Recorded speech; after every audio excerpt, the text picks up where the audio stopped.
and things like that. So my name is Ed Mathis. I'm with Republic Commercial Real Estate, and I my daily job is to brokerage deals, land, office buildings, and other things for clients. And then also we do development on another side. So we acquire properties and do things with the development. So I'll let my co-panelists talk and introduce themselves as people come in.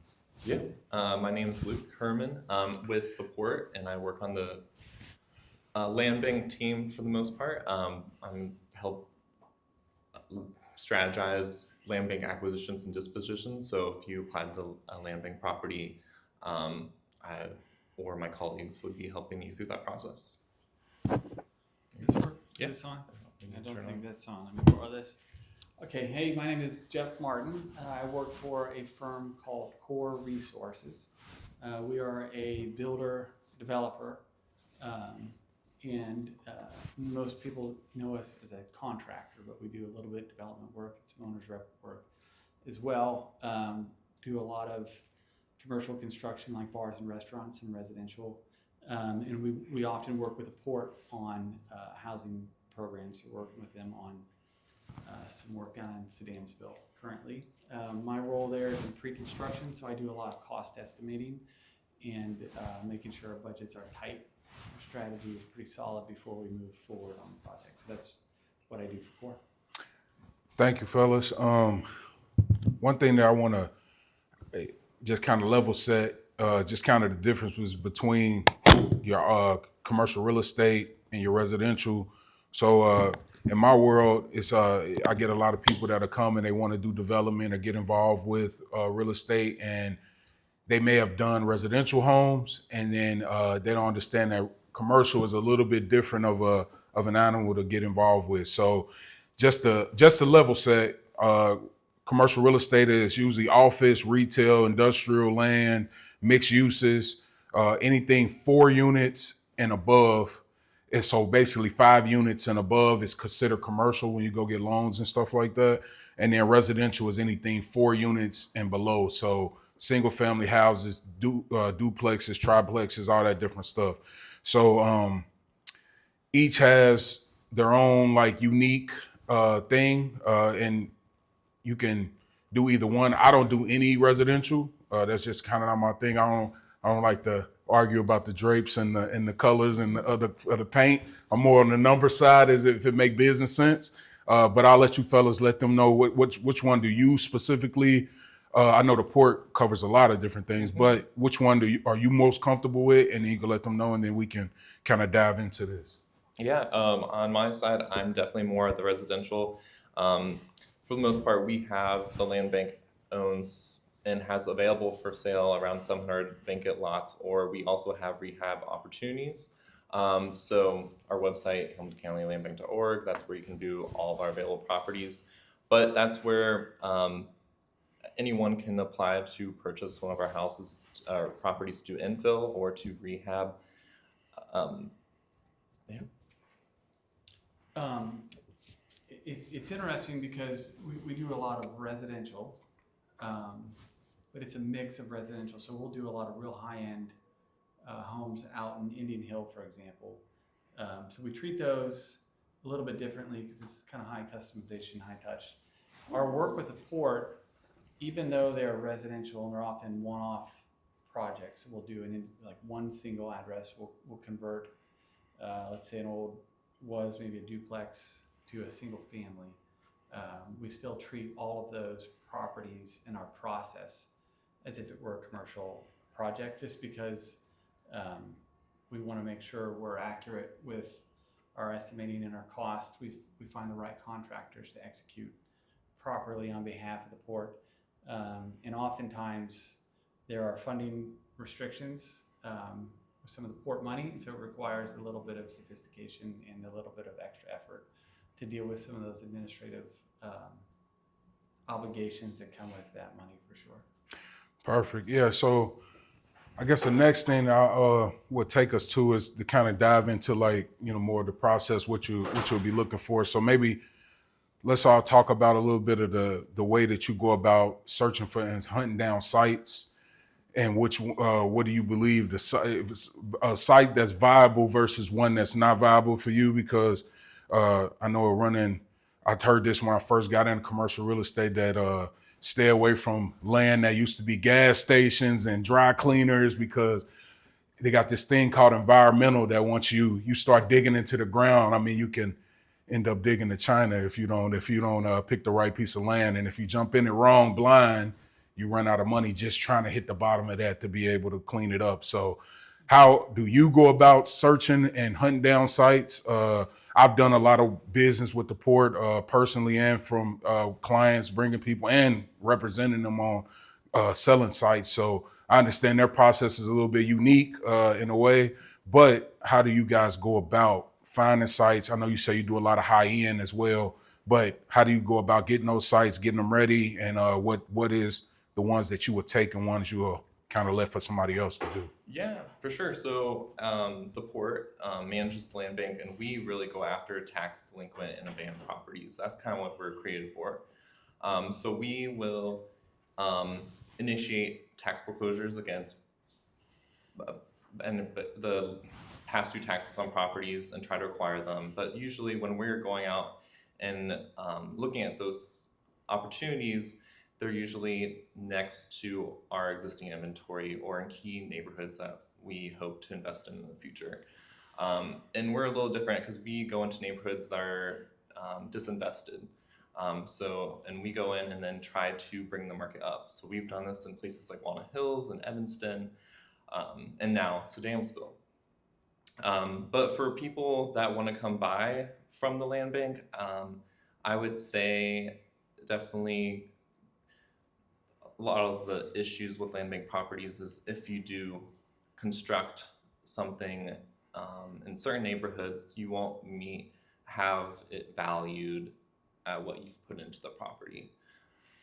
So that's something you should definitely look at and kind of determine which neighborhood you want to do infill on or do a rehab on, because you want to get your investment back out of it.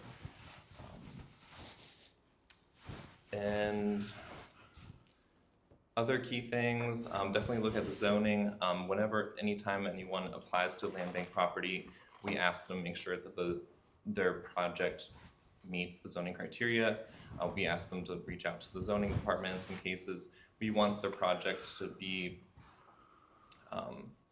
allowed within the city or jurisdiction that they're hoping to build in. Yeah, so just to piggyback while we pass it off is dealing with the port. I would say you're dealing with them, have a little bit of patience, because they in the words of Charlie Munger, they practice, it seems like, extreme patience and then decisiveness. So it's like they got a long process when you get involved with it, which is good, because once they turn it over to somebody, they are confident that that person will be able to do that project, and that's a good thing. I know a lot of people I know they probably get pestered every day of people, hurry up, I want to buy, but it's like, sometimes it's best if you take a couple steps back and then walk into this, because development is a tricky game. Yeah, I'll talk on that for like a few minutes. So everything we sell or is available for purchase is sold through an application process. We vet, just kind of like a traditional lender. We're not necessarily making sure your credit score is good, but we want to make sure you have the experience. We want to make sure you have the funding, and that you have a really good concept of what your project is, and it'll be successful where you want it to be. So the application process takes generally anywhere from 2 to 3 weeks, and then it is then approved by our leadership team, and then we enter into a purchase sale agreement. And everything we now sell goes through a pre-development period where final financing is required, construction drawings, contractor engagement, and that is all needed to then move forward to closing. And then we do post-compliance, making sure that what you said you were going to do is being done. So we'll be checking that permits are being pulled, taxes are being paid, the lot's being cleaned and maintained, stuff like that.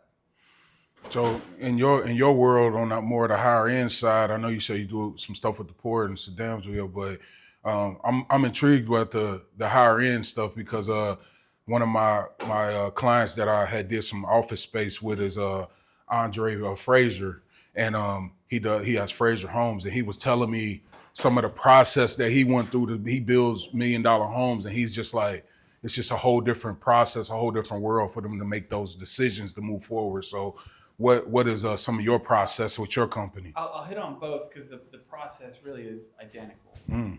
Um, we try to be extremely diligent on the planning and the due diligence up front. Um, but back to the port, because it triggered a couple of things. Understanding, doing the due diligence, understanding what area you're building in and what those restrictions might be can cost a lot of money. Mhm. So Mhm. Sedamsville is in a historic neighborhood. Who would have thought? But because of that, because of the just simply just being that address, there are overlay issues with historic. You can't just tear off box gutter if it's falling apart. You got to rebuild it. Well, that's an expense that you need to account for. It's an older neighborhood, so there are a lot of older utilities there. So calling waterworks and understanding what size water line is coming to this property, how long ago was it updated, and am I going to need to include in my estimate bringing in new water service. Maybe you need to include some money to snake out the sewer drain because the sewers collapse. So there's a ton of due diligence cost. And I would recommend anytime you can get a contractor, trade partners to develop a relationship with, to be your support. They'll get pricing fatigue if you use and abuse them, of course. Mhm. So you got to be very careful about borrowing free estimates and free work from the labor community, from the subcontractor community. But I would encourage you to figure out how to manage that because it's really where most of the costs are. But our process, to your point, whether it's working with the port, whether it's working with very high-end homes out in Indian Hill, we will engage architects and just get a kind of a schematic, and we will do historic pricing. Hey, we've built similar projects for rough number of square foot, and you do a square foot analysis on the overall as kind of a gut check, but also by trade. Hey, plumbing has been coming in around this, so you kind of do overall cost per square foot, but trade specific. And we'll pick a few contractors from the market, and we'll send them the drawings. Hey, are we doing all right here? Like, how are we doing our pricing, and get some quick feedback. And those will ultimately be the ones we're going to bid to, and we'll tell them, listen, we're going to borrow your mind here, but you'll get a shot at this. It's not guaranteed. But separately, we will do our own takeoffs. And we will measure how many doors and how many windows. And I know a window is $200 an opening or whatever. Not to cut you off, but can you explain to them what a takeoff is? Takeoff is, okay, yeah. We'll take the drawings and we'll literally measure what we see. So it will, I see so many windows, I see so many door openings, and I will count that. I will count how many square foot of hardwood flooring, and I'm gonna call the hardwood flooring guy. Hey, well, what's your cost to refinish hardwood floors? And they'll give me a range, and I'll put that into my estimate and just start to slowly build. And as we move through the process, we get more granular and more detailed with our information, hoping that our initial gut check was accurate. Maybe I should pause, just make sure. Yeah, it's a lot of high level information going on. Yeah, how- but it's good. It's good to know it, but it's also how are we tracking? And do you guys have anything we said triggered any questions? Should we go? Maybe, yeah. Real quick question. So, in the process when you first estimate to when you actually have finished a project, how much in contingency funding have you used, or how close were you to your original budget? We're generally very close, but we always encourage the owner to carry their own contingency, because there is, more often than not, there are always issues. I can give you a real good example. It's kind of related, but we did an office conversion downtown at a building on Walnut Street, the 5th floor. The architects went through, they drew it, they field measured. We were very specific on our analysis of the drawings. We had the window guy come in, I entered a contract. So the window guy comes in to install the windows, and the floor had oh man, like shoot, like we didn't see that until we took all the furniture out. Well, my windows are coming, so we solved that problem. And so he's putting the windows in, and the column was an inch out of plumb vertically. I'm like, oh my gosh, like that's another $583 change order that my guess you could have, if you maybe lasered everything in the room, could have figured out. But truthfully, the speed at which people operate, you're not going to uncover those kind of issues. And so we encourage people to have 5 to 10% owner's contingency. We do not, the way we operate, we do not carry a contingency on our side. Yeah, we try to write the scope so specifically. We try to buy out so tightly, and with our subcontractors, we make sure they include everything. Now we'll have an allowance sometimes, which kind of acts like a contingency. Are you all familiar with allowances? So we'll carry some allowances, but How much? it depends on because it's scope specific. So no percentages, just. It's hard to. What you'll learn about in commercial real estate, every deal is different. Yeah, And nobody likes to give you nobody like to give you any, and also when you're dealing with, I'll just, as a add on to what he said, but going back a little bit to what he said about the dealing with your subcontractors and people that'll be supplying things to you, I would get real comfortable with ranges, because nobody will give you a direct number. So say if you want, 1,000 square feet of flooring or whatever, they're not going to tell you that it's going to cost you $10,000. They'll tell you, well, it's going, it could change about the time. So it'll be good to have several people that you can reach out to, and then you can start formulating a ballpark in your own mind to say, okay, it is going to cost me close or around $10,000, $11,000. And that way, when you get to that number and they come to you and say it's going to cost you $10,500, you like, okay, that's around in that range, like because in that case, you did that. I'll count up all the square feet of the carpet, and I'll write down, I've assumed this many square feet, and I've assumed this level of carpet with this installation guidelines, and you have, your carpet in this range cost $10 to $15 a square foot. Mm-hmm. I've assumed $15 at this, so your carpet allowance is $5,000 for this room. Mm-hmm. Whatever material you want, you pick it. I already have all the install. Unless you pick something that requires a different way to install it, then I'll have to go back. But at least I've qualified it and written it down. So then in that case, it'd be a change order. So when I got into commercial real estate, I was in my mind, I was going to be like the Steve Wynn. I mean, I got a big person. I'm going to do this, and I'm going to glamour and glitz. We hanging, all this stuff, make all this money. But the more that I'm in commercial really well, I really found out quickly that I had to readjust my expectations, because the more you get involved with it, the more that you realize it's really about the numbers more than the glamour and the glitz is just icing on the cake. The dancing and the opening of the building, the cutting the ribbon is that.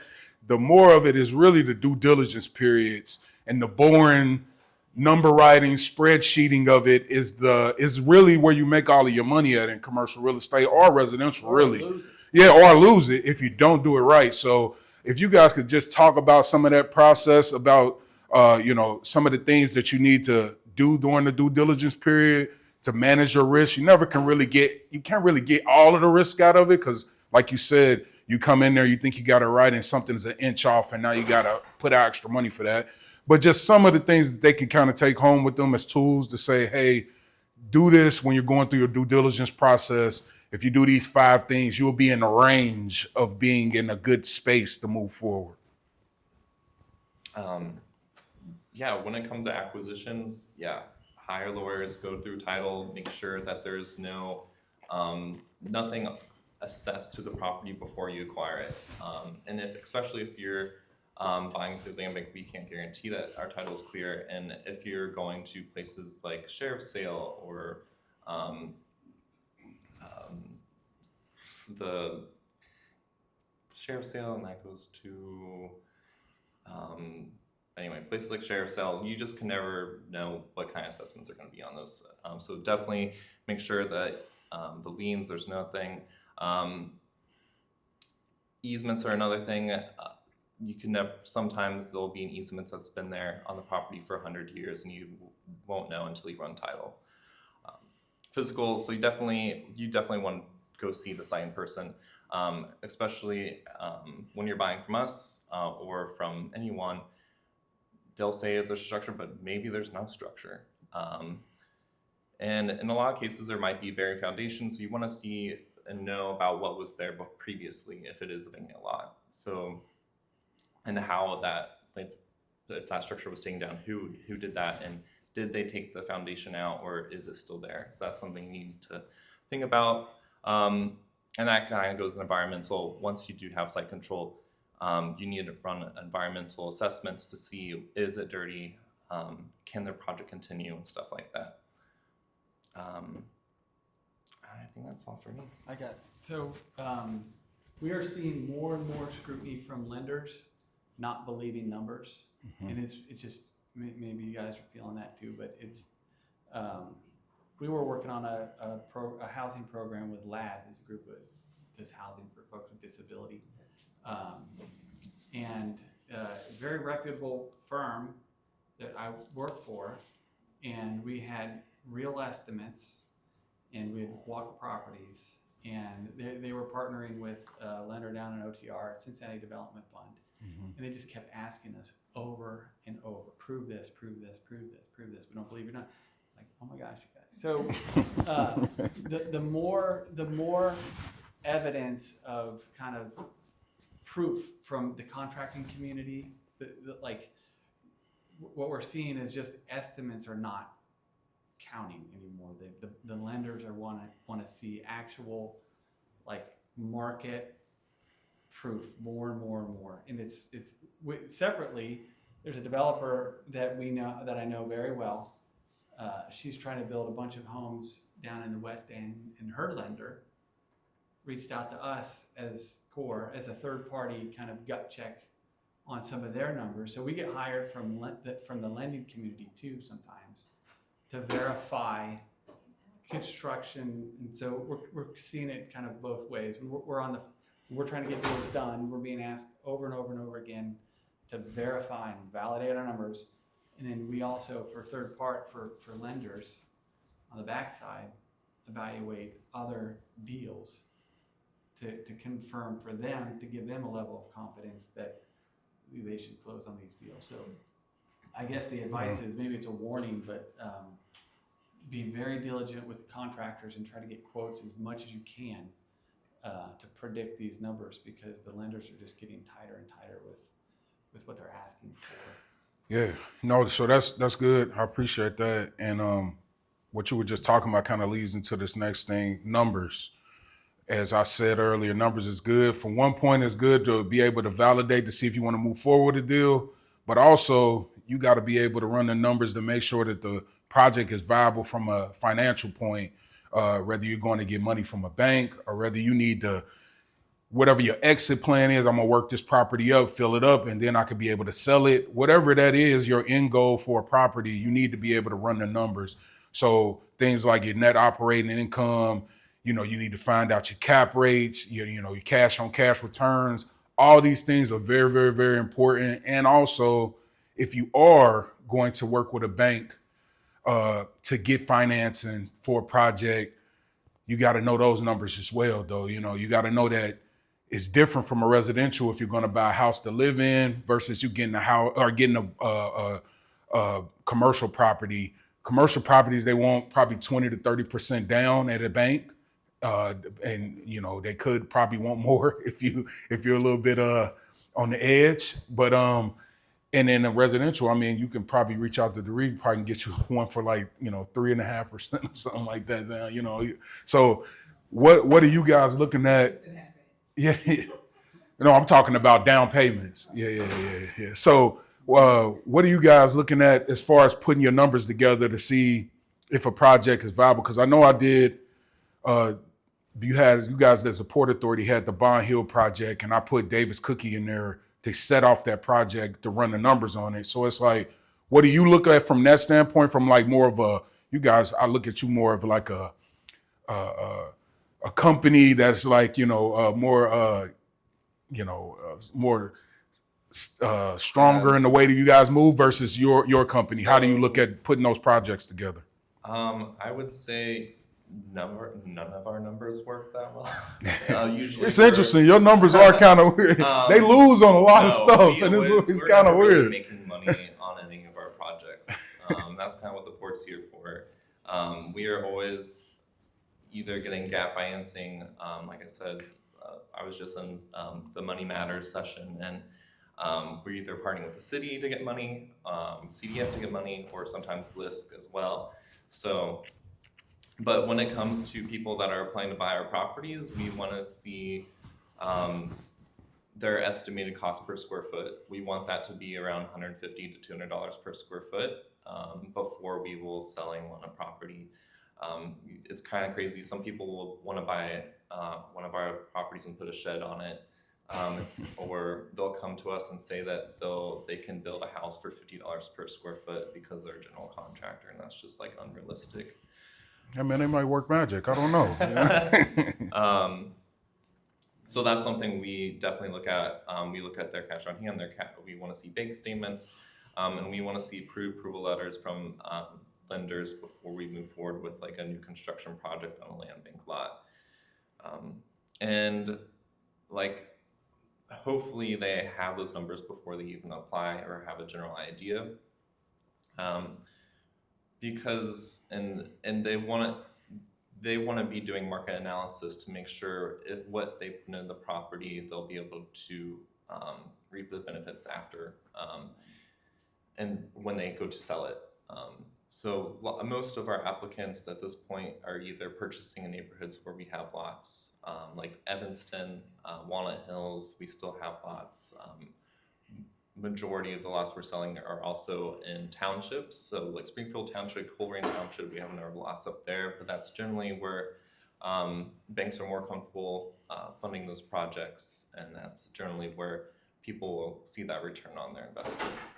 Why is that before we pass it, why is that a difference that banks are a little bit more lenient on those, well, not lenient, but willing to lend on those versus the ones in more of the traditional core neighborhoods maybe? I would just, is it more expensive or? It's the evaluations of what properties and what that market is like in that neighborhood. For the most part, I'd say it'd be really hard to, unfortunately, if you were to do new construction in an area like Price Hill, to see you're kind of where construction costs are now at $150 to $200 square foot. So if you're building a 1,500 square foot house, that's like $350,000. That when you go to appraise that, it won't be hitting those numbers, unfortunately. Understood. Yeah. We don't do so much on the performa side, because in this case, more of a builder kind of estimating again, but our goal is just to be as diligent and detailed as absolutely possible to verify those numbers, and we just try to write everything down for people to help support them, not to be change order artists or not to try to get up on anybody, but it's more of a communication. This is just what we've assumed. This is what is in the contract. This is what's not. So we're a little bit more on the supportive side in this conversation for folks. So one more thing on financing, because I think that a lot of people, that's one of the major hurdles to be able to get into the development side or acquisition side is the financing piece. And most of it, instead of putting the deal together, they're always searching for money. So what are some of if you could throw out a couple ideas of where they could find financing I know me personally in the commercial side, I've been doing a lot of seller finance deals. It's been a bit of an appetite there. We just did a daycare on the west side that did that. We actually just did one that's like 1.7 million down in Paddock Hills, a warehouse space for an industrial customer of mine, and they're going to do seller finance on half of the deal and traditional on the other one. So it is appetite for the seller finance, but what are you guys seeing that you're seeing some of the people that are coming to you guys are able to find financing and do things through? Yeah, for sure. First thing, I just want to mention all of our prices at the land bank and through the port are negotiable, and that's kind of one of the main subsidies that the land bank can do. We always sell usually below or at market value, but usually generally below market value. When it comes to financing, I would say most people are actually going through their home builder now. If it's on a land bank lot, usually the home builders right now are kind of incentivizing. Usually, they'll just do better interest rates, and there's that. And if it's more, it's usually just people going through their general lender, whoever their bank is. I don't really have any hidden keys to success when it comes to finding capital. I think I was just in the last session, Money Matters, and I think a lot of the financing tools are more geared towards more multifamily unit opportunities. But when it comes to land bank, we're really looking for that's mainly single family construction. We do have some commercial properties where I'm sure you could then go partner with the city on, or you would need to do like a scattered site project to be able to partner with CDF or LISC or the city, because that's really what they're looking for. Yeah, I talked to this a little bit in my past life. I'm not sure kind of the range of what type of projects everybody here is interested in. We're interested in whatever you want to talk about. That's the ones we want. Yeah, being able to kind of ask questions and be a bulldog about finding sources. So ask the city, hey, what other funding options are there? Ask Cincinnati Development Fund, hey, what other lenders? So and you've got to be willing to put in the hard work to most likely deal with multiple lenders, which can just be a pain. But the larger the project, a lot of times the people that get creative and are smart about, they see building this capital stack, the developers and the builders who are bulldogs about putting deals together and patient and just like diligent about stacking in however many different layers it takes to get the deal done, those individuals typically can kind of push a project through. If you're not capable in that front end deal making, kind of capital stack building and managing, then it's really difficult. The lenders who I've seen, like Spring Valley Bank out of Wyoming, pretty good lender on much smaller development, kind of creative. So some of the smaller regional banks a lot of times might have their own rules and are more willing to be convinced that you're a worthy person to lend money to. Republic Bank's a little bit bigger, but they've actually been great to work with and a little bit creative sometimes in some of the programs that they offer. So if you could find the smaller, but start small and maybe work your way up in that sense, because it can be really helpful. Yeah. Go ahead. Just a quick, I was in the last session as well, and they briefly hit on like how much of your own equity you want to use for acquisition versus construction costs. I was wondering if you guys had any insight or kind of tips on how much money you want to put in towards acquiring a property, assuming you do good due diligence, versus money that you are. You got to plan out your exit a little bit, because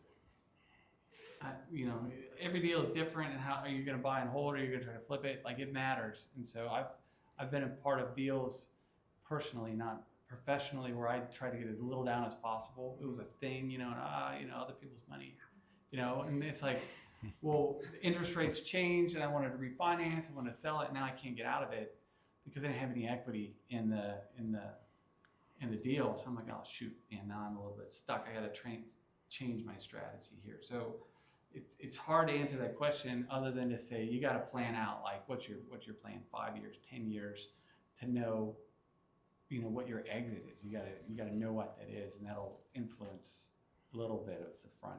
I don't know if you had anything else. Yeah, I would just say through our application process, we usually generally tell people like if the numbers are penciling out where you need to purchase our lot for $1,000 to make the project work, that's something we're flexible on, and that's why generally, yeah, we're flexible on the price, but why we asked to see what you'd be selling for this property for, if that's your intended goal. It's gonna go somewhere with that.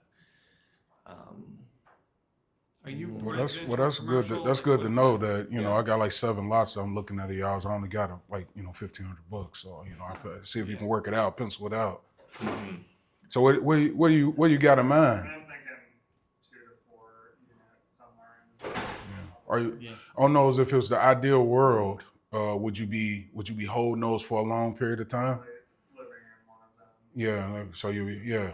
I mean, I don't know. I look at it like if you're gonna hold it for a long time, you might be a little bit more apt to like you said, put less down or something like that, or take a little bit more of a haircut because you're not really trying to sell it right away. But if you're trying to, hey, I'm going to put some equity in this, build it up, and then I'm going to sell it for a profit, more on like the speculator side, then you might want to have a little bit more ownership, because when it's time to sell that or refinance that or whatever you plan on doing as your exit, it's going to be harder to do so, because it's just you got so many hands in the pot that they all got their own ideas, or whoever you went to or got the money from, equity, whatever, they got ideas as well. So they might see, something there and say, hey, we need to hold it for 2 more years. And you're like, I want to get out. I want to move on to the next project. So it's just like he said, it's just deciding what's your plan first before you even go to people to raise or whatever you plan on doing or going to banks. If I got this property, what would I do and what would be my exit plan in this, even if it's to hold it till you pass away? That's got to be an exit plan that you thought about. And then you could work your plan backwards, kind of invert and work backwards and say, I'm going to hold this for 30 years. And this, I'm okay with taking a little bit up front on this, and this, because my goal is to hold it for so long. But if it's only 2 years, then maybe you want to try to figure out a way to get a little bit more. That way you got more control over what happens.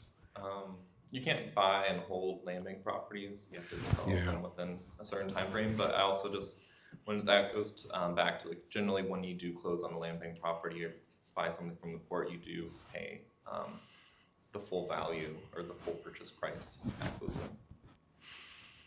All right. Does that help? Yeah. Does that? Yeah. I think the idea of depending on how long you want to hold. It matters in whatever. So there's equity. There's an equity, like there's a down payment analysis, but then there's like a product analysis of what type of loan you get. Mm-hmm. And so, it's like, is it a 30-year loan? Is it 15-year, right? And then that'll affect on the rate, obviously the payment, but that impacts how quickly you're paying down the principal too. And so like I made a mistake and I did this was years ago, but I had like a 5-1 arm. And I think the first 5 years was interest only, and I thought, oh, that's great. I'm going to have a low monthly payment forever. My cash flow, and everybody's screaming cash flow. Well, then the market changed and everything changed. Mm-hmm. And the 5 years is running up. I got to get out of this because it's going to crank the rate on me. But oh, shoot, I can't really refinance it well because I didn't really pay into the principal at all. And this was like back in 2008 when the whole crashing and countrywide and all that nonsense.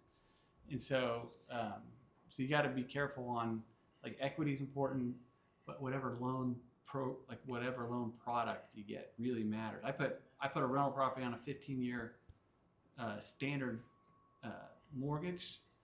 Man, I paid into that so fast, and man, maybe it doesn't work for everyone, but Mm-hmm. it can be really critical. The market's rising. If it can be super helpful. So just be cautious of that.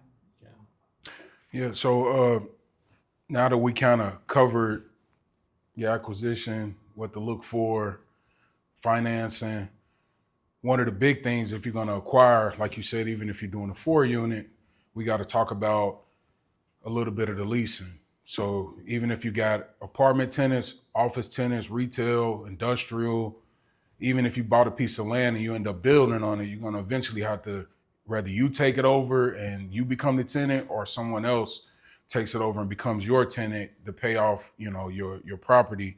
You have to have that in mind as well and how to go about that. So as I say, I do commercial, I do a lot of leasing, and leasing is a good thing, but it's also, you got to be very, very, it's a lot of due diligence in that too. So you want to make sure that you choosing the right tenants, making sure that they fit your master plan, because at the end of the day, you're the landlord.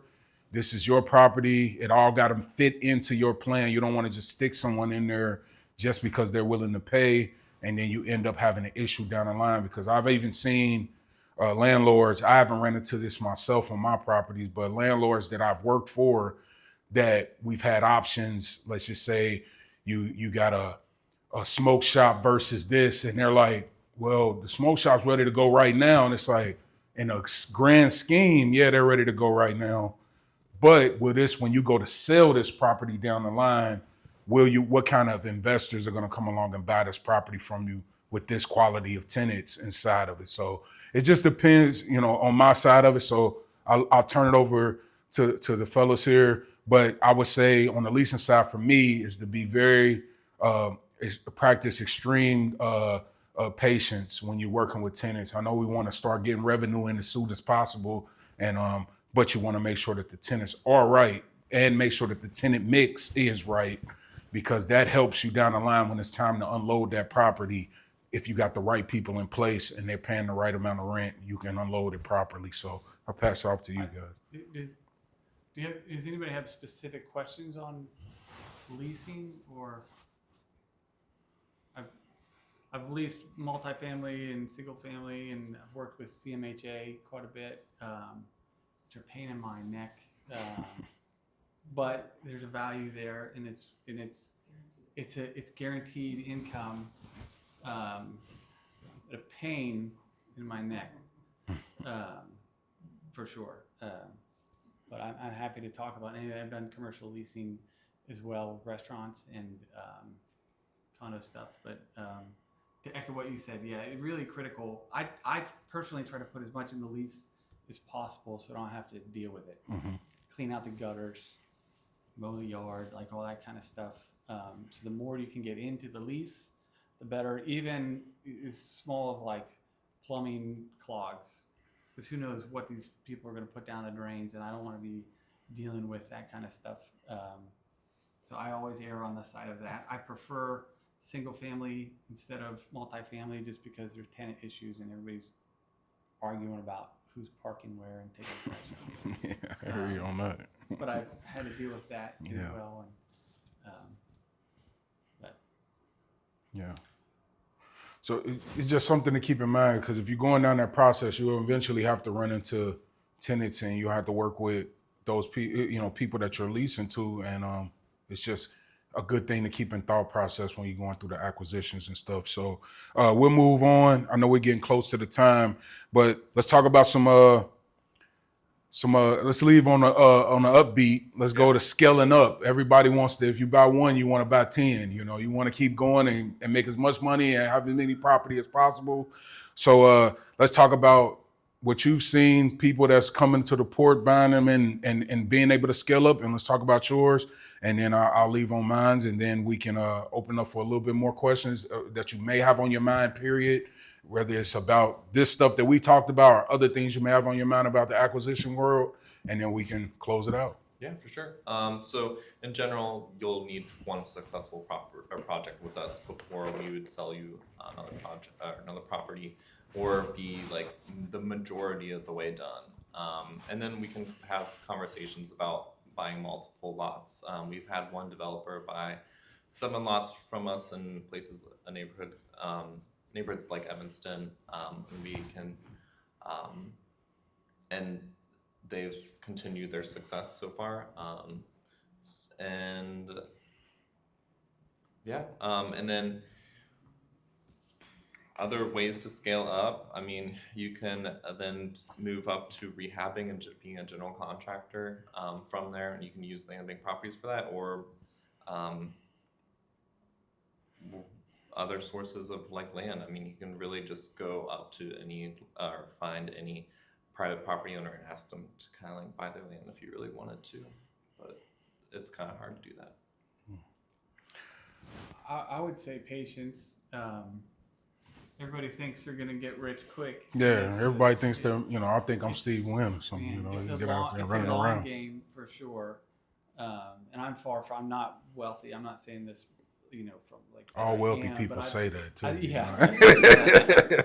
I got my shoes are from Walmart falling apart. So there's a whole but I've seen a lot of people and their success, and some of the ones that are the most successful, it's taken them like 20 years, a long time. Yeah.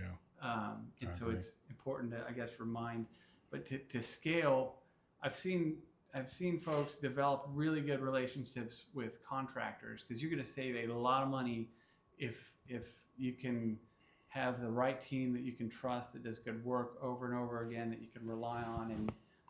And sometimes when those individuals become part of the deal, like where they donate a little bit of sweat equity, you can really make up a lot of ground where you're not have to bring in a lot of capital. Yeah. Or if you can somehow convince someone to get paid on closing, or to get paid like if you can work out some deals with the contracting community, sometimes that really would help accelerate growth for sure. I mean, we definitely like to see a lot of sweat equity into properties, not necessarily new construction, but our rehab opportunities. We generally, we'd like to see people be doing the demo, doing the drywall, things that don't require you to have a license, like plumbing, electrical. So if you can do the majority of those things, and YouTube's your friend, I'd say like you can learn those skills, or you can, there's definitely classes you can take. Even like Home Depot has like tiling classes you can go participate in for free. Yeah, well, and what I would leave you all with was just, someone told me this when I first got into commercial real estate, was that it's a small community. And at first I'm like, what is this, person talking about? It's millions of people doing commercial real estate. But once you'll notice and I'm pretty sure this is every city and every state, it's really only a small group of people that are doing a lot of things. So if you got a chance to you find a lender that's willing to work with you, you want to covet that relationship. You find somebody that's willing to give you estimates and costs. You don't want to burn them out. You want to keep them happy. You want to do things for them to make sure that they know that they're appreciated, because it is such a small community when you're working in these spaces that you're going to run across these people all the time. So if you found one person that's getting a loan from John, next thing you know, you'll be getting a loan from John and he'll be giving a loan to somebody else. But then as soon as you cross John is apt to tell all the rest of the people, I don't really do business with that person anymore. So relationships are very, very, very, very, very powerful, especially here in Cincinnati. So just make sure that when you get those relationships, that you cover them, and then you're able to, those relationships will help you scale. Those relationships help you get a better rate or better this or better that, because they have that relationship and they trust you. And it's like anything else in life. It's like, we look at it because it's real estate, that it's, it's so much different, but it's not. It's like, if I was a clothes retailer, I mean, I got to covet my relationships there to make sure that people continue to give me the products that I need to be able to be successful. So that's pretty much for me. Again, I'm Ed Mathis. I'm a Republic Commercial Real Estate. I'll let them leave their last closing marks, and then I want to bounce yeah. off that, because I've seen, the more I've been at the port, the longer I've been at the port, the more I see people that have purchased land bank lots here at events like this. So if you do have a project you want to do with the port, I can definitely connect you with someone that's done a similar project using a land bank lot, and they would, I'm sure, be happy to sit down with you and have coffee or meet in general, and talk about what the process was like with them, lessons they took away, and potentially contractor they really like working with. Final thoughts, I guess. Yeah. The more time you can spend being as thorough as possible, the better. One, to kind of de-risk your investment and just be more secure in your numbers. But two, the banks are probably going to ask for it anyway, and so it might delay the process if you don't have all. So like from the very beginning, if you can just be as detailed and diligent and organized as absolutely possible. Again, it'll help de-risk it, but also the bank, you don't want it to delay because that costs money anyway. So that's probably from our standpoint what I would lead with. Yeah, I'll piggyback on that. Wherever you go, it doesn't matter from a bank to the development fund to anywhere that you go, they are going to ask you for an enormous amount of information because they got to feel secure in what they're doing. So I know I get a lot of people that get offended by that. Like, oh man, they keep asking me this or why do I got to show this? And it's like, would you give somebody, I don't even know if I would give my cousin $5 if he don't tell me what he's doing with it. You know what I mean? So it's like, yeah. It gets a little extra. Yeah. I agree there, but it's on camera, so I wonder, No, I had a meeting with CMHA this morning. I'm still a little bit cranky about that. That's where that's coming from. But. Yeah, no, but I really appreciate y'all stopping in. I know y'all, your time is super valuable, and I appreciate you letting us talk to you and tell you about some of the things that we've ran across in our walk in this real estate world. And if you have any questions, they wanted me to make sure. They made sure they came here 10 times talking about cranky. They wanted me to tell y'all to scan this and give your opinion on what happened today and how you feel about the session. If it's a good one, you can use my name. But if it's not, then I volunteer these guys. Yeah. So thank you again. I really appreciate it. And good luck. I look forward, like I said, it's a small community. So once you start moving and shaking, I'm pretty sure one of us eventually will see you and say, hey, I may take the credit and say, hey man, you was in that class. I told you how to get the scale up, So y'all have a great day and enjoy the rest of the sessions if you stand for them. But thank you for coming to this one for sure. Hey, thank you, fellas. Yeah, you did great. Let's Derek, he got to get a picture.